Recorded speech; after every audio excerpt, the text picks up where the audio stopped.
And then he comes back and he says, "Oh, and you eat 150 grams of carb a day?" And I said, "No, I don't eat any carbs, zero carbs. I'm on a I'm on a keto diet." And he kind of stops, no carbs, and I could see he could not process that. Pierre, how did you find carnivore? Well, I was diagnosed type 2 type 2 diabetic in 1999 when I just after I arrived here in the States. Now, prior to that, I had a sigmoid colon resection because I had diverculitis, and I had just arrived in the States, and I had a bad session with that tuberculosis and the infection, and they said, "Well, go to the hospital and do the operation." So I did that, and I had some medication, blood pressure medication, and so I went to one of these outpatient clinics just to get a renewal on my blood pressure, and they said, "Oh, we can't do that. We don't know who you are. We have to do a blood test with you." And that's how they found out I had diabetes. And so I was diagnosed with that, and so I went to an endocrinologist. They put me on, some the oral ones, and then I got onto insulin. And insulin was just a really bad choice. I started taking very heavy doses, and the more I took, the more I ate, and my my weight. I've never been a thin guy, but my weight ballooned. I went up to 208, just over 280 pounds. And then in 2017, my health was just getting progressively worse. And then I retired in 2013, basically because I got so heavy it was difficult for me to travel. And so in 2017, I got an infection in the toe in my right foot, and I hadn't noticed it was underneath the foot. So, and I had neuropathy; I couldn't feel it. So I had that. That toe ended up being amputated. It's my big toe, and I was kind of really down in the dumps of my health. Obviously, at that point, I was thinking because I never thought I'd get anything wrong with my toes. Of course, then I oh, this is the story, toes amputated, blindness, and the whole thing that comes with diabetes. And so I'm looking, and I have a good friend, a colleague I used to work with as a lady engineer, and she just sent me a video on WhatsApp one night, and I didn't see it. I think I probably didn't look at it for a day or two, and then like 3 o'clock in the morning, I got up and I couldn't sleep well, etc. And I just watched it, and it was Dr. Jason Fung. And Dr. Jason Fung he was explaining how you could reverse diabetes. And so I don't know why, I just immediately understood, why didn't I know this? This is obviously it's going to work for me. So, and that started me down the whole rabbit hole of, I ended up doing keto, low carb and keto. And in the last year, I wouldn't say I'm 100% carnivore, but at least 90, 95%. I still eat a little bit of salad sometimes, especially if I'm out eating. Uh, I'll, I'll have a steak or some meat or something, and it usually comes with a salad or broccoli or something like that, and I choose that. So that's what started me off on and I ended up losing nearly 96 pounds. That was my lowest weight. And that was the picture I sent you back in. I took that, the one on the right, which is when I was thin, that was taken on December 22 when I was in Rio visiting family. My wife is from Rio. She's Brazilian. So, and I lived there for many years, 20 years. I have 3 sons, so they were all born there. So that's how it started. And boy, that's a rabbit hole to go down. Then you get into statins, you get into CAC scores, and I have had I've had 3 scans, and I remember thinking when I got my first scan that yeah, maybe I'm going to be 1,000 because I've been diabetic, pretty badly controlled. It was 2,000, nearly 2,300.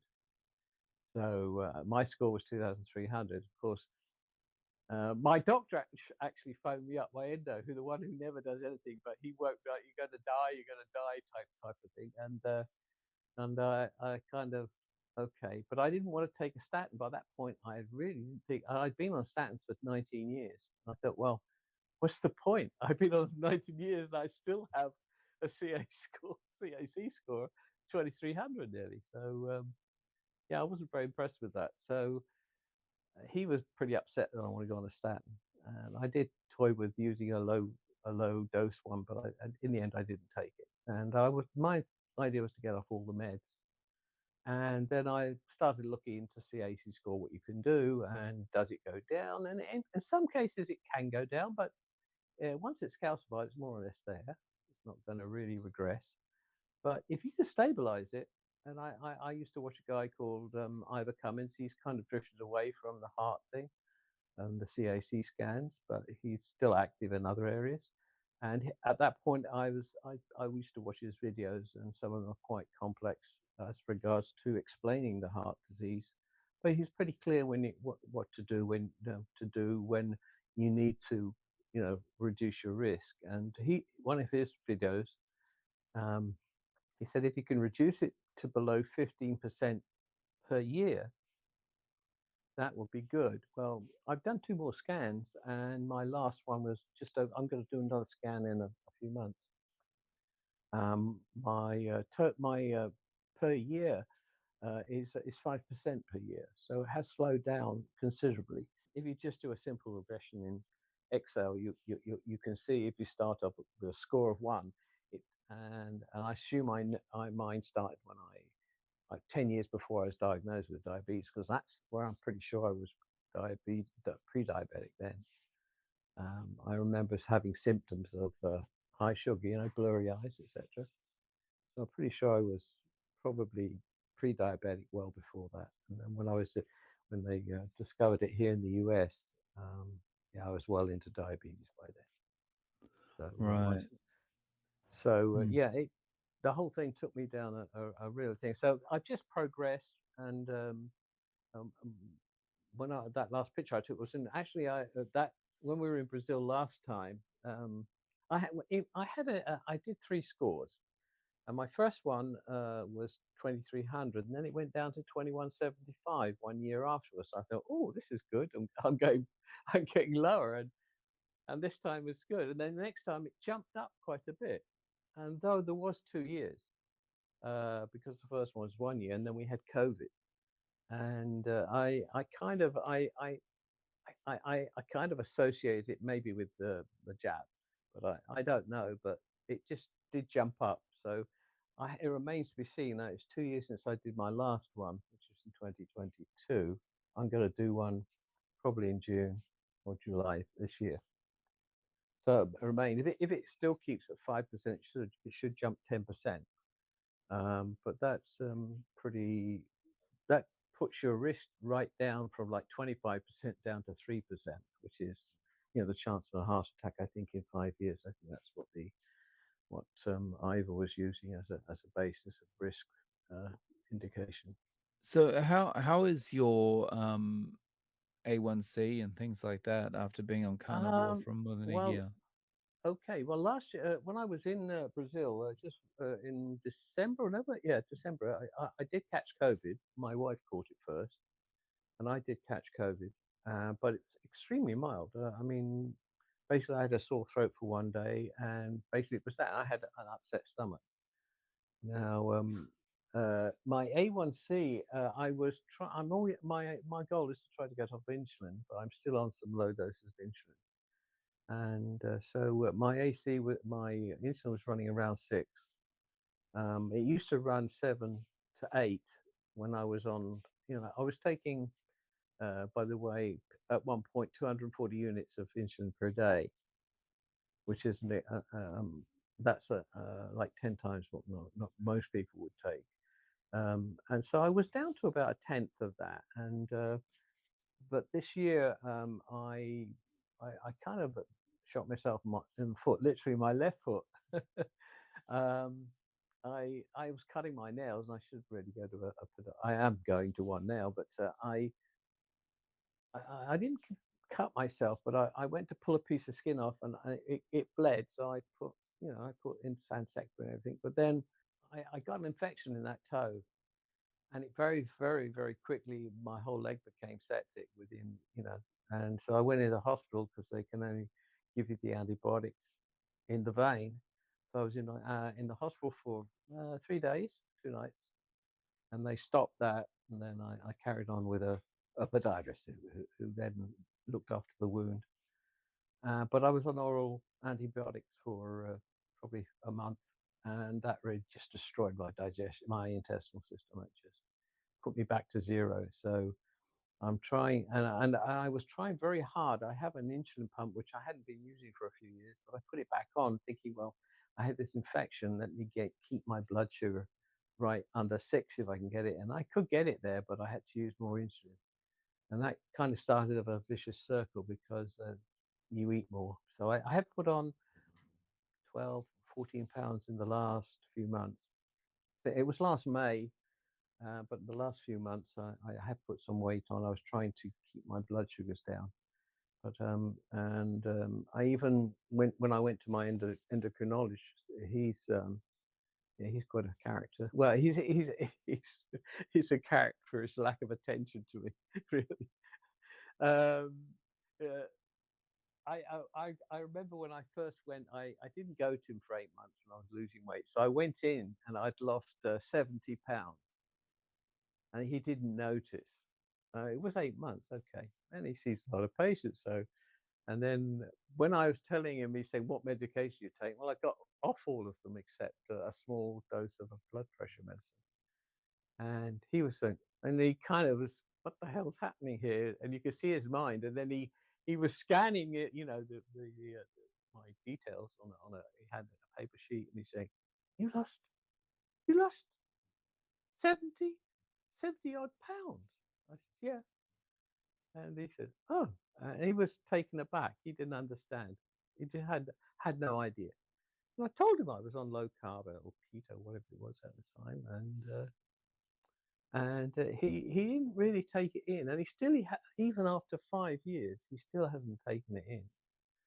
And he would, I would, when I had my first scan, I had to write down what the scan was on his form, for a prescription form, so I could get it done because he hadn't heard of it. And so I wrote that down, and I went and did it. And then he phoned me up because and at that time I wasn't getting the results. He was getting them 5 days before me, so I hadn't seen them. So he announced it to me, and then he said to me, "Well, where are you getting?" When I said I'm not going to stay static, he said, "Where are you getting your advice from?" And I was saying, "Oh, Ivor Cummins." So I can hear him on the computer. He's going up there. Ivor Cummins is called the Fat Emperor, and so he goes, "The Fat Emperor? Who the hell is this guy?" And I didn't say, and that's the guy who actually got me to do the CAC score, but I didn't say that. And I was obviously at that point, he caught me by surprise. So I was kind of, wow, that's a high score. And I'm thinking about it. And he's weighing, "Oh, I'm going to be, you need to be on the statin and all that." And in the end, I didn't take them. And then a year or two, then I had another scan. And then he didn't say anything. I think I got a letter. I got a letter from him saying because I wasn't taking a statin, and the word death came up in the letter. So that was kind of one thing. And I actually sent him a letter back saying, "You do know statins they don't prolong your life in any way." Because he was saying that if I don't take them, I'm going to die sooner. Basically that's the doctor's way of thinking about it. And I sent him a letter back, a long one, saying no. And I'm still with him. I mean, the reason is I don't want. At least I can. I'm older than he is, so I can put a little. I can kind of control him a little bit. And so, better the devil you know than the devil you don't know. So going to another one, I might just get thrown out the system altogether if I thought so. But there is a doctor, Dr. Suez. He's based up in Jupiter, in Florida, and I'm trying to get to see if I can go and see him like once or twice a year. But he's obviously a very busy fellow. But he does put his phone number out, but he's never answered me. So, but I do like his videos, and I like the way he talks. But so yeah, and what was the last thing? Yeah, I went into him in, I think it was in January, and I was saying, well, I'm worried about I'm using a lot more insulin. I was using like 50 units a day, and before I was like 30, and obviously something changed, and I was done a lot of research, and I think, well, the only thing I can think is because I had done my insulin. I do my own labs, by the way. There's a company here run by oh, what's the guy's name? Dave Feldman. He has a kind of thing, own your own labs. So very good price, and I do my labs. My doctor has done the same labs on me for the last 20 years, which is complete complete metabolic panel, A1C, and the lipid panels. That's what he's been doing all the time. But yeah, I want to know other things, so I get those. And so I do. I have done a lot of tests in the last few years on my own behalf. I have shared one or two things with him, but it just goes over his head. It doesn't. He doesn't really take it in. It doesn't inspire confidence when No, he doesn't. your doctor doesn't seem to take anything in. Well, yeah, I was with it. As I say, my insulin doses was up, and it could push you in a vicious circle. You start putting on weight and eating, and I wanted to get off that train. There's just some other reasons. Basically, I'm not exercising as much as I used to, and that's basically because it's been pretty cold. And when I had my toe, um, they said don't exercise it, let it heal. So I've used that as a reason not to exercise. I've never been one for exercising, so I really have to get back into some form of exercise. That's one of the issues, obviously. And so anyway, one of the things I was thinking of, maybe I had too much glucagon, which is puts your insulin, stops your insulin working. And I had measured my insulin and C-peptide, and they were kind of reasonable. Um, I like to run by a doctor because I have taken them over. I've got a, I have a, I'm a retired engineer, so I have an Excel sheet with all my blood work on it for the last, I think, last 10 years at least, and it's interesting. So anyway, I asked him if I could go on. It, it's like Ozempic, but it's called Victoza. This one, it's a similar thing, and I do know that that does lower glucagon. It does other things as well. And I thought, well, maybe if that would just prove if it was glucagon that was causing the issue. And so I did take it for 2 weeks. I started to take it for a week, and then I had to stop. I have an elder brother, half brother.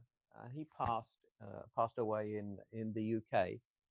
He was 85, and so I went across there for the to see for the funeral, etc. And then when I came back, I didn't want to be taking them, in the UK. So came back here and I started taking the Victoza shots, and I didn't want to take a lot. So I used a similar, I think it was Trulicity many years before, and it made me very nauseous. That's one of the issues. So I took a slow dose, and it just it was just like taking the oral antibiotics, just destroyed my digestive system. But so I'm back, and it didn't make my blood sugar go down. So it's obviously it's with me. It's got to be more exercise. I'm pretty Mm. sure that's it. And I put on a little bit of weight, and I think I have insulin resistance because I never really got down to. I'm 5'7", so I'm not a particularly tall person. So my weight would be, I guess, my normal weight. I am very heavily framed, so maybe 160, 165, and that'd be the top end. And I got down to 184. I'm at about 198 now, so I've gone up quite a bit of weight since I got for Brazil. But that's basically because my digestive system. Of course, it's not helped because I had a sigmoid colon resection in 1999, and that obviously does alter your digestive. But I did know in the last year or two when I was really pretty much um, carnivore that my digestive system was nearly perfect. Um, what I do find with the resection is that I do suffer some loose stools, but that does happen with me. But yeah, uh, so at the moment, I had to stop Victoza, which is basically an Ozempic, and I never even and they gave you 90 days, so I knew and I was taking small doses, and it was just so bad for me because it slows your digestion down. It does that, and it does something to the intestines, and I just had very bad bouts of diarrhea, which is not good. So yeah, so I had to stop that, and it's obviously not glucagon. So I put it down to two things. Is probably I'm still not low enough in weight. I really want to get down to nearer to 160, and so that's probably due to a bit of insulin resistance, and probably I definitely need to start cycling again because of my feet of the neuropathy. I can't walk miles. I can walk a mile or so, but on my bike, I can actually I cycle regularly. Once I got into it, I was cycling 25 kilometers a day, and not fast, but just around my complex here in Florida, and and that's what I used to do. But I haven't really done that for a few months. But I got out on my bike, and the first day I did like 10 kilometers because I was out of four. And but the second day I did manage to do 19, so I came back up. And that's the thing with this high CAC score, I don't suffer with shortness of breath. I don't have angina. Yeah. So, doing carnivore now, how are you eating day to day? I basically eat ribeye. Occasionally, I do buy because we have Costco. It's a big supermarket chain, big hypermarket, and so I do buy sirloin there, and sometimes filet mignon because I like filet mignon. And I have tried pork. I buy pork belly, and I usually roast it, but I eat. I'm inclined to eat maybe I eat 10 to 12 ounces of meat because I'm not particularly active, so that's fine for me. Maybe a sausage or something, some type of sausage. That's it. I do. My wife is very fit. She's a very fit lady, actually. Even though she's 3 years older than me, she can. I say she works out so much. She's working out for me, but it doesn't work. Seem to work that way for me. But she she she she does daily, like 4 or 5 days a week. She'll do 3 4 hours of gym, and at one time she would be gone the whole day in the gym, and she is into Zumba and stuff like that and weightlifting. She was doing kickboxing. And yeah, that she's she's very fit, very thin. She's not. She kind of because I make her breakfast in the morning, and so she eats basically berries. I buy a low carb bread, a keto bread, and and I she has one egg a day now, and I don't have breakfast. I try to do a 16/8 intermittent fasting. Um, I was very strict in the beginning, and that did help me a lot. I'm not as strict as 16 hours, but it's always over 12. But sometimes I might, rather than I stop eating at 8, I might eat like something at 9, and then I eat something at 11 rather than 8 till 12.